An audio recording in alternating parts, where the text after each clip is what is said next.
Got another video coming in for you guys. We're going to be installing a couple things. We're going to be trying to route the fuel pressure regulator, the lines for that on the engine, just the return line. I just got to figure out which side we're going to go to. Also, we're going to be doing a quick install, or I kind of already installed it actually, but I'm going to show you guys the new Serial 9 drift button we installed. Super simple. You just thread out this e-brake button. This is the factory e-brake button you guys push. Thread it out. It's just a left-handed thread, so normal lefty-loosey.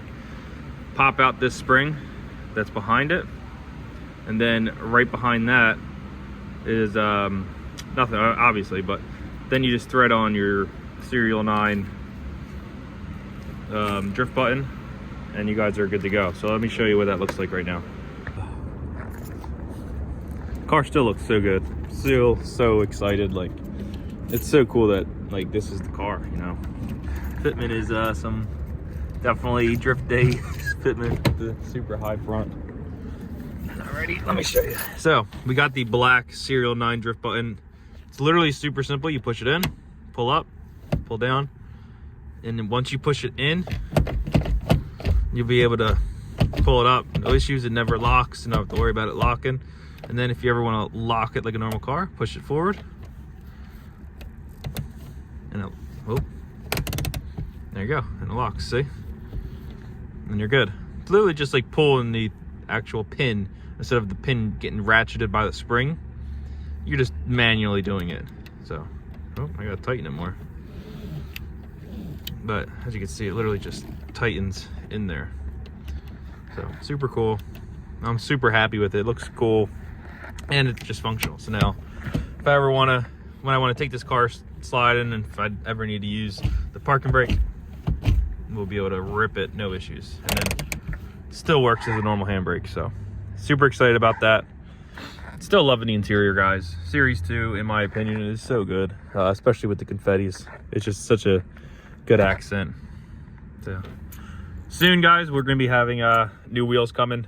Also, I'm going to be putting a AFR gauge because we are doing the G25 internal gate on not an Artec manifold.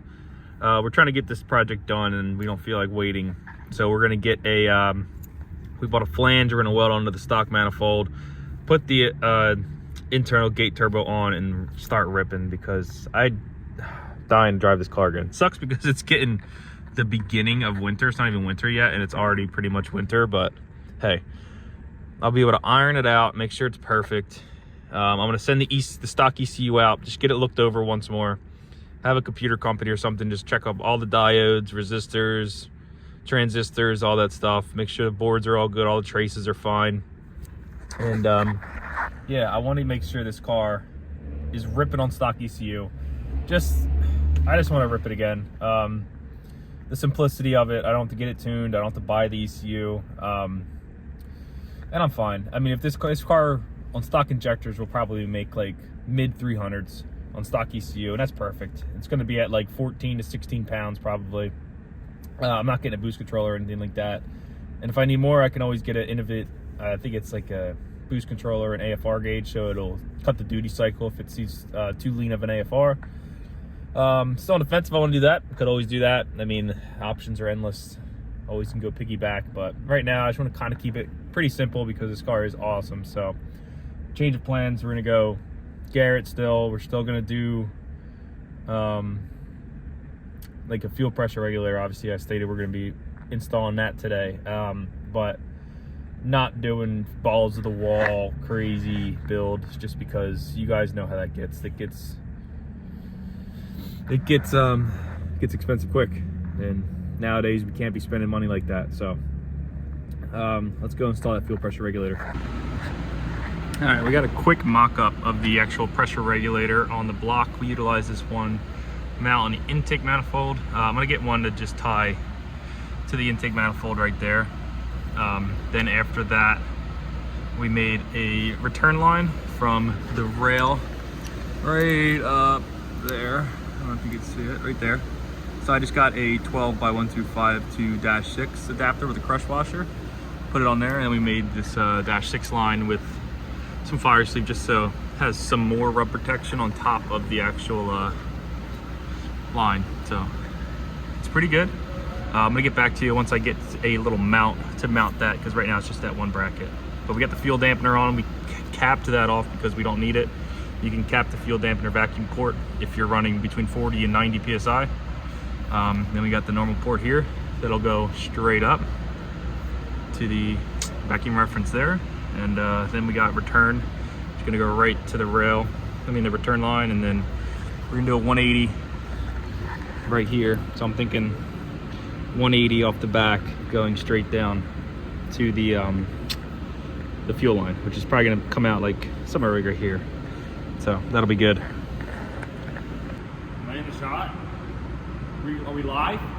Yeah, action. We're live. All right, so we got the engine pretty much all together. All we're waiting for is the turbo and manifold. We're gonna be doing the G25 550 for the stock injectors. Should be around 330 wheel stock injector, stock ECU.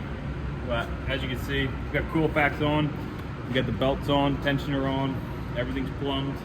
We even got the vacuum line to the regulator. All these lines are tight for the fuel pressure regulator. So now once we get in the car, we'll be able to plumb this line to return, plumb the feed up. But it's probably gonna be it for now until we get the turbo in. That's all we're waiting for now. And then after that, we'll be able to put it in the car and then start chipping away and getting it back to running. Also, we're probably gonna be doing the stock clutch for now, just because budget reasons, just keep it in there. We're not gonna be making that much more power, so hopefully the stock clutch is fine. Also, we're gonna hit up Dino, tell him to weld this up, because the welds that we did weld it, but I don't know if I trust them. So we're gonna hit up Dino, get some good welds in here, and put this back in the car. I will be upgrading to the JZX100 LSD, but for now, the 7.8 will be fine. Then we'll upgrade to the 8-inch when the time comes. But this will be fine for now. Get it in the car at least, and just ripping. At least I can slide it around with the welded for now. Nothing really we have to do with the trans. We got the brand new trans mount already. It's already got a short throw, which feels great. We're just gonna be putting it back on. Hopefully kind of this exhaust helps with lowering boost pressure as well. Just because if we had a straight pipe, I'm pretty sure that G series would it's already gonna sing, but I don't know, we'll see. Kind of want to take this muffler out because it is really quiet. So we'll see. This can always be done whenever, but I might be taking this guy out and just leaving that guy there. But that's gonna be it for today's video, guys. I hope you guys liked it. Short one, but I'm just trying to get you guys some content out. I'm gonna be making a video shortly about the wiring on the car and all the things you guys have to do with getting the IAC to work, getting the not the EC, the speed to work. I'm trying to think what else. The DLC connector, all that stuff. So I'll be making a video shortly on that, but that's it for now. We'll see if I put it in this video or not, but if it's not in this video, I'll see you guys in the next one.